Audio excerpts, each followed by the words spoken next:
ওরা আবার সেলফ করে আটকে দিছে ওটা। ভবিষ্যতে খাওয়ার জন্য এরা একদম আটকায় দিছে। আর এগুলো না এখনো ফাঁকা আছে, এটা আটকায় না? হ্যাঁ না, এগুলো আটকায়নি, এখন এগুলা পাকা হয়নি দেখে আটকায় ও, দিল। আচ্ছা আচ্ছা।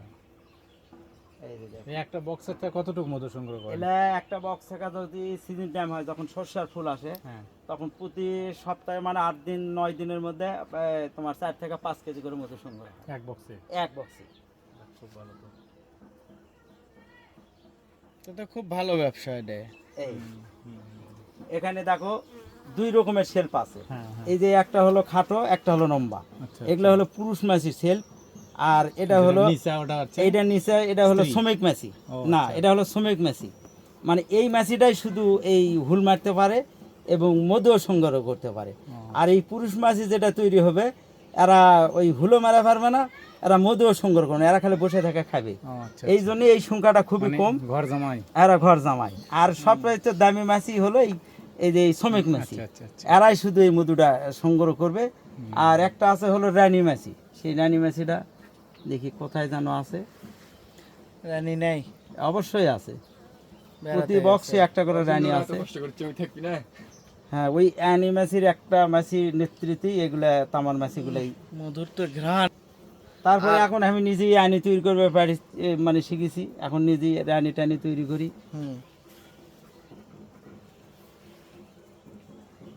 এর মধ্যে আমাকে মাছি নাই কার কি আমাদের এই যে দেখো, এই ধার দিয়ে দেখা যায় যে অসংখ্য মধু আছে, ওই ধার দিলে পুরাটাই মধু। আমি দেখাতে চাইছি রানী। রানী কোথায় খুঁজে পাওয়া যাচ্ছে না। একটাই রানী থাকে, তো একটা বক্সের মধ্যে একটাই থাকে।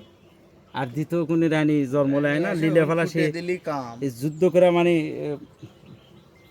একজন বেঁচে থাকবে আর একজন মারা যাবে। ভিন্ন নাকি? না না, কালার এইরকমই, কিন্তু এর থেকে একটু বড় আকার। দেখতে মোটা সোটা। হ্যাঁ না, মোটা সোটা, সাইজ একটু বড়। রানীর নেতৃত্বে চলিচ্ছে এখানে। রানী খুঁজে পাওয়া গেল না। রানী খুঁজতেছি, দেখি আর একটা ফেমাস কোথায় যেন আছে।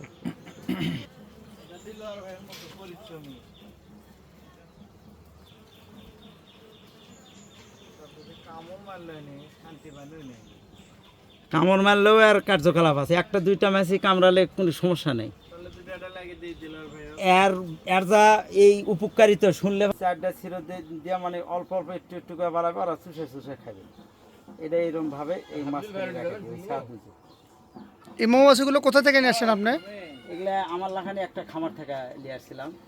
কতদিন হচ্ছে? এটা 1 বছর হচ্ছে। 1 বছর যাবত এটা করতেছেন না? হ্যাঁ, 1 বছর হলেই আমি এই খামার। এক একটা বাক্সে কতদিন পর পর মধু সংগ্রহ করা যায়? এটা ফুলের সিজন, এখন বর্তমানে কোনো মধু সংগ্রহ হবে না। ফুলের সিজন হলে প্রতি সপ্তাহে, অর্থাৎ 8 দিন 10 দিন পর পরই 4 থেকে 5 কেজি করে সংগ্রহ হবে। এগুলো কিরকম দরে বিক্রি করেন 1 কেজি মধু? 1 কেজি যেটা শসার সময়কার, সেগুলো আমরা 7 থেকে 800 টাকা 1 কেজি বিক্রি করি। আচ্ছা আচ্ছা। আর যেটা আন সিজনে মানে 12 মিশালি ফুল, হ্যাঁ। আম জাম কাঁঠাল লিচু 12 মিশালি, এই মধুটা খুবই একটি পাওয়ারফুল মধু। এই মধুটা আমরা 1000 টাকা কেজি দর বিক্রি করে আসি। আচ্ছা আচ্ছা। এই মধুটা অ্যান্টিবায়োটিক হিসেবে কাজ করবে, যে কোনো কাটা ফাটা লাগাই দিবে শরীরের মধ্যে আমবাদ জামবাদ হ্যাঁ। ঠিক আছে, আপনাকে অসংখ্য ধন্যবাদ। সর্বশেষ আপনার পরিচয়টা এখানে একটু শেষ করেন আর কি। আমার নাম জহুরুল ইসলাম বাদল। ঠিকানাটা বলেন।